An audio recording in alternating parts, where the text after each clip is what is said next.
Assalamualaikum warahmatullahi wabarakatuh.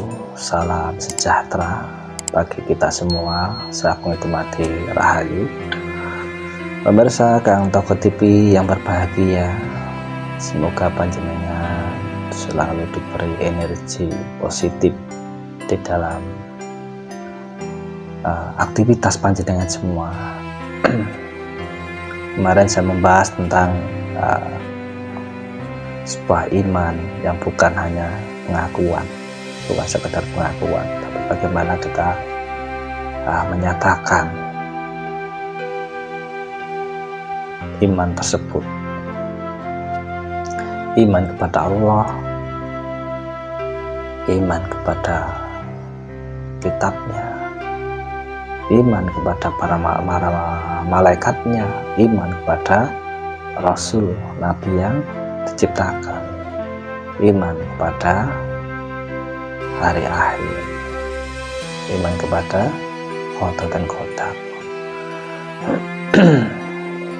Jadi tingkatan iman ini adalah sebuah kepercayaan, keyakinan manakala memang betul Tuhan itu ada, kan kita harus meyakininya walaupun sifatnya di dalam perwujudannya Tuhan itu gaib, dan Tuhan pun menciptakan kitab suci sebagai panduan kepada makhluk penduduk bumi, terutama adalah manusia.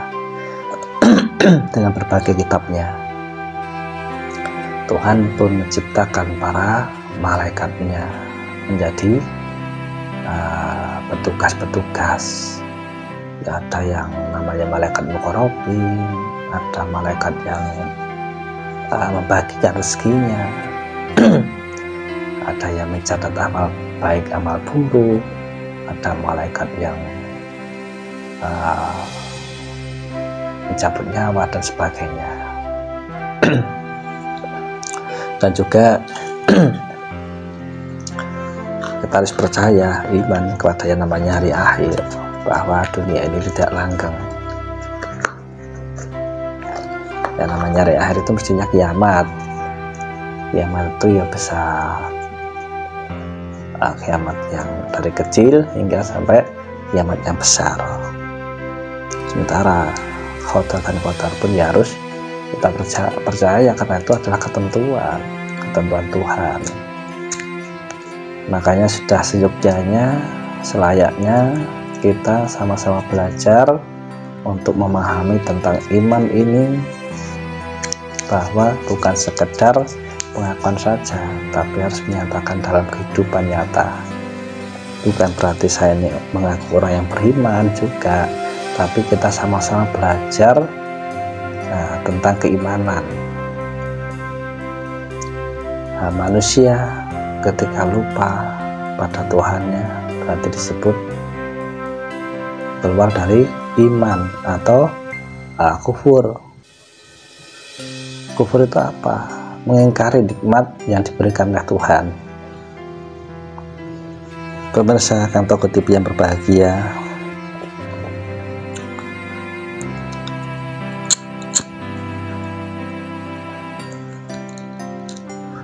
kita di sini sambung rasa.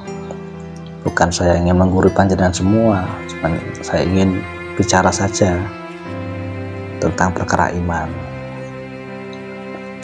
Jadi untuk mudahnya supaya kita bisa menerapkan di dalam kehidupan sehari-hari bersama siapapun, jangan sampai kita lupa kepada Yang Maha Suci.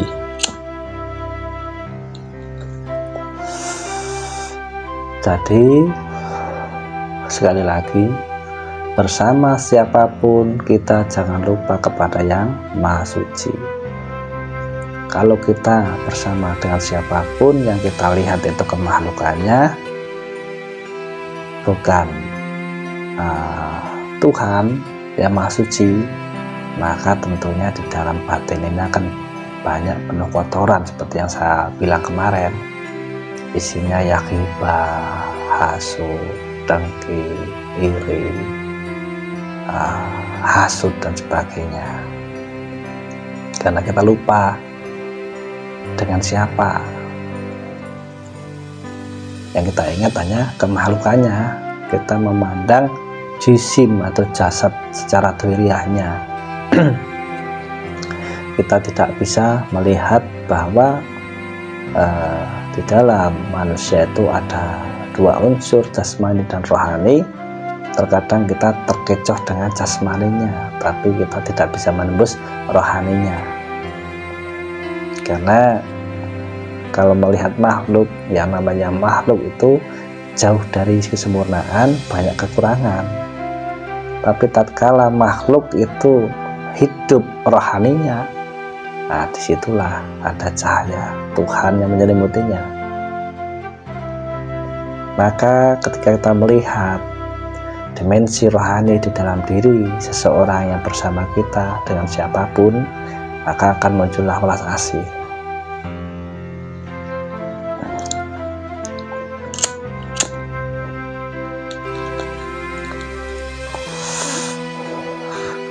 Jadi sibuklah dengan diri kita sendiri, mencari aib kita sendiri, jangan mencari-cari aib orang lain. Karena kita sendiri ini belum tentu benar, diri kita itu belum terlurus, diri kita ini belum tentu jujur. Maka dengan sibuk kita melihat, mencari aib kita sendiri, kita akan malu untuk membicarakan aib orang lain. Seperti itu.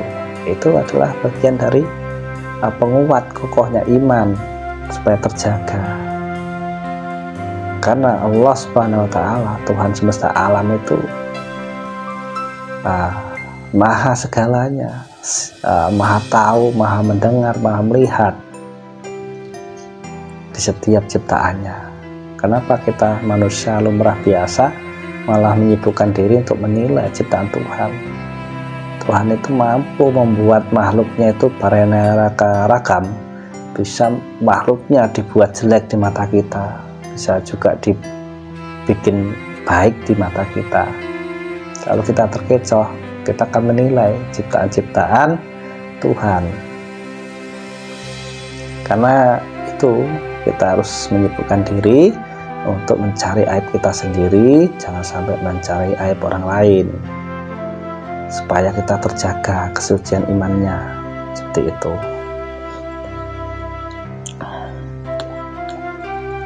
Maka dari itu, dimanapun berada, jangan sampai kita merasa suci.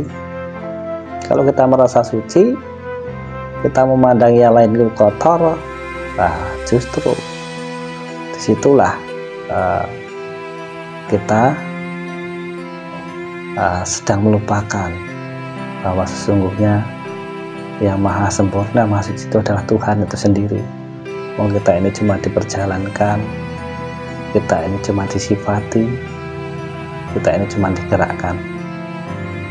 Makanya saya bilang iman itu bukan sekedar pengakuan, tapi kita harus bisa praktek di dalam menjaga kesuciannya.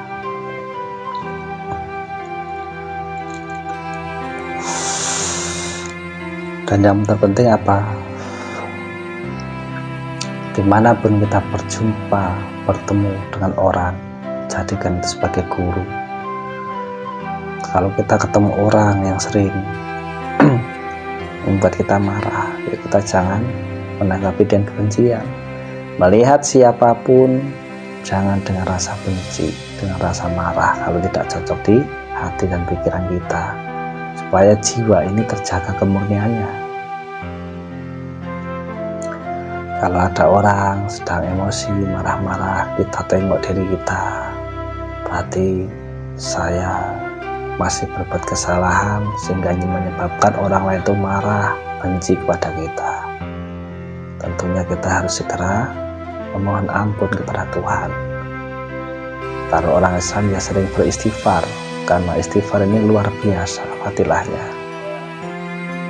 Barang siapa di setiap hembusan napasnya, keluar masuk napasnya selalu beristighfar, maka akan dijaga keselamatannya, dijaga dari hal-hal yang kurang baik. Dan istighfar ini juga akan membuat kita ini penuh dengan anugerah keberkahan Tuhan, karena kita selalu mengakui kekurangan kita, kesalahan kita kepada Tuhan.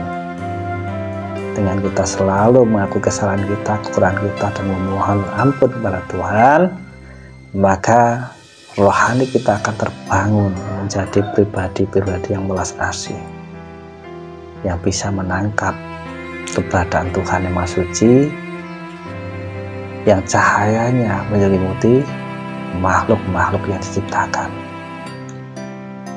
Seperti itu.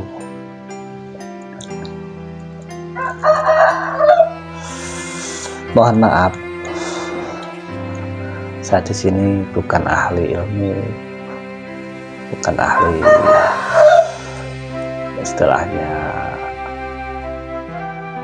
orang yang bisa memberi sesuatu pencerahan kepada panjenengan, tapi saya ini hanya bicara, hanya menguraikan isi hati dan pikiran. Ya, kalau nanti terkoneksi, terhubung, ada kesamaan energi dalam menangkap bicara saya, ya nanti kita akan bisa sama-sama merasakan apa yang kita pelajari, karena akhirnya kita ini sama-sama belajar. Tapi kalau melihat diri saya, bicara saya, vibrasinya, energinya tidak selaras, ya mungkin pembahasan saya ini pembahasan yang tidak berguna, tidak manfaat, karena masih banyak para ahli-ahli yang bisa membedah babakan perkara iman, karena saya sendiri bukan ahli agama. Maka dari itu saya hanya bercerita, berbicara, saya buat konten untuk istilahnya belajar bersama. Saya belajar pada diri saya sendiri, panjenengan belajar pada diri panjenengan. Seperti itu. Pemirsa kantor TV yang berbahagia, nanti kita sambung lagi obrolan ringan ini sedikit demi sedikit. Nanti kita belajar sama-sama. Tidak niat hati untuk menggurui, tapi saya hanya ingin membagikan konten-konten positif. Semoga konten positif ini bermanfaat bagi panjenengan semua, karena hidup ini tidak berarti kalau kita tidak saling memberi manfaat. Ya sebisa-bisanya saja. Saya mampunya seperti ini, ya saya memberikan seperti ini. Seperti itu. Terima kasih sekali lagi, mohon maaf banyak kekurangan, kehilapan dalam perkataan saya, mohon dimaafkan. Saya hanya ingin membangun channel saya ini, Antako TV ini. Semoga channel ini bisa bermanfaat bagi para pemirsa yang melihatnya. Terima kasih. Assalamualaikum warahmatullahi wabarakatuh. Sahabat mati rahayu. Ambil Pak D. Awak dhewe isih dipikir para leluhur, mulai padha-padha ngawur, tetep obah nganggo budi pekerti luhur.